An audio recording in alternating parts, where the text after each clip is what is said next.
तमिलनाडु में डीएमके के लोग बिहार के मेहनतकश लोगों को प्रताड़ित करते हैं. தமிழ்நாட்டில் பீகார் மக்கள் திமுகவினரால் துன்பப்படுத்தப்படுகிறார்கள் என பிரதமர் மோடி பேசியது தேசிய இறையாண்மைக்கு எதிராக பேசியதாக ஸ்டாலின் கூறியிருக்கிறார். இவர்கள் எப்படியெல்லாம் பீகார் மக்களும் வட மாநிலங்களைச் சேர்ந்த மற்றவர்களையும் ஏளனமாக பேசினார்கள் என்பதை இந்த வீடியோவில் பார்க்கலாம். இந்தி பேச இளைஞர்களை தமிழ்நாட்டு வேலைக்குள் நுழைக்கிறது, அதன் மூலமாக பிஜேபி வளர்த்தலாம் அப்படின்னு ஒரு சூழ்ச்சி செஞ்சுக்கிட்டு இருக்கிறாங்க.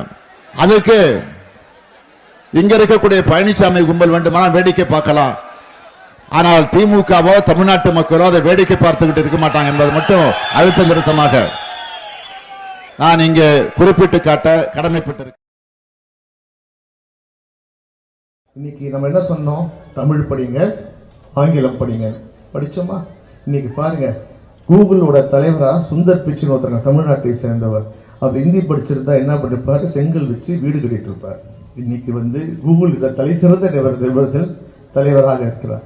இன்று பார்த்தீங்கன்னா நம்ம பிள்ளைங்கள்லாம் படிச்சுட்டு நல்ல ஆங்கிலம் தெரிந்த காரணம் நீங்க ஐடி கம்பெனியில் கை நிறைய சம்பளம் வாங்குறாங்க. இல்லாட்டி பாருங்க, ஹிந்தின்னாங்களே, உங்களுக்கு நல்லா தெரியும். இன்னைக்கு பில்டிங் கட்டுறது யாருங்க?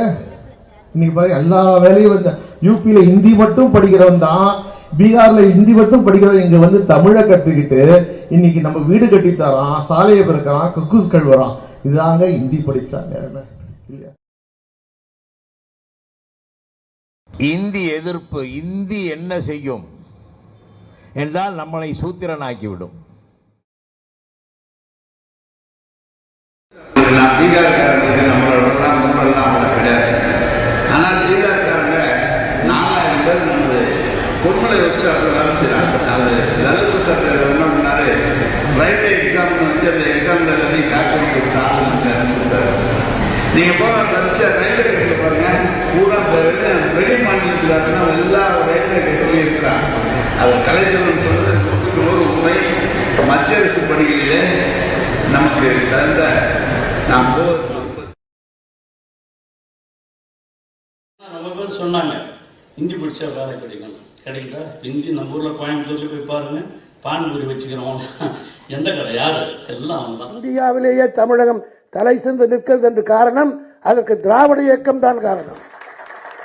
மற்ற ஊர்ல எல்லாம் முட்டாளா இருக்கிறோம், அறிவே கிடையாது. வட மாநிலத்தில் இருக்கணும். ஓப்பனா சொல்றேன்.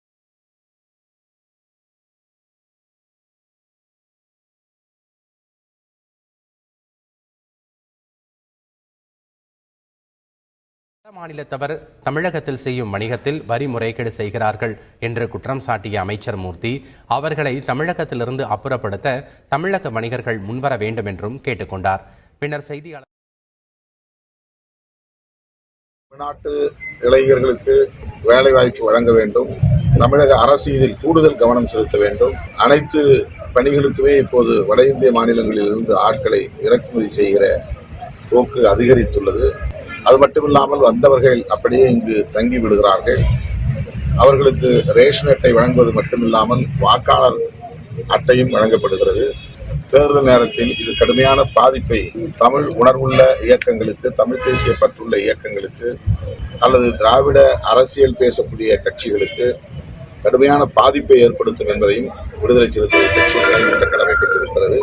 மாநில வளர்ச்சி பின்தங்கி இருக்குமே, ஆனால் இந்த மாநில வளர்ச்சி தமிழ்நாடு பின்னடிக்குமானால் எங்க கும்பகோணத்தில் யாருமே பீகாருக்கு போகலையே. பீகார்ல நீங்க தானே வந்திருக்கீங்க, உங்க சொந்த ஊர் பீகார் மாநிலம் அல்லவா?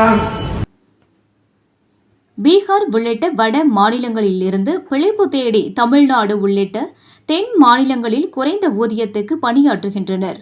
ஆனால் அவர்களுக்கு ரேஷன் கொடுக்கக்கூடாது, அவர்களுக்கு இங்கு வாக்குரிமை கொடுக்கக்கூடாது என இதே திமுக பேசியிருக்கிறது. பீகாரில் இருந்து வருபவர்கள் எல்லாம் பிரதமர் மோடிக்கு தான் வாக்களிப்பார்கள் என்ற எண்ணம் இவர்களிடம் நிறைய இருக்கிறது. இந்த நிலையில் ஸ்டாலினின் பேச்சுக்கு அண்ணாமலை பதிலடி கொடுத்திருக்கிறார். பிரதமர் மோடி கூறியது முழுக்க முழுக்க உண்மை.